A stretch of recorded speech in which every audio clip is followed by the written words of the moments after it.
ฮัลโหล Good morning Thursday มาแล้วไอ้หนุ่มเพย์บอยมาทักทายสบายดีพี่น้องตอนเศร้าๆฝนตกแต่เมื่อคืนนี่พี่น้องยังบ่หยุดปานนี้มันสิตกเบิดมือมื้อนี้พุ่นน่ะเบิ่งบรรยากาศตามทาง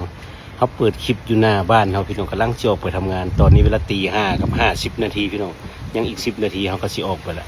ถ้ามาดามนุ่งเครื่องอยู่มื้อนี้มันมื้อวันที่18พี่น้องเดือน6 2026พี่น้องอากาศก็อยู่ที่13องศาฝนตกเย็นก็บ่ได้ยินอะไรดอก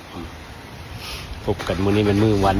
พฤหัสบดีเด้อพี่น้องเด้อทักทายสบายดี FC ทั้งสปปลาว FC ทั้งไทยแลนด์ FC ทั้งเมืองนอกนะพี่น้อง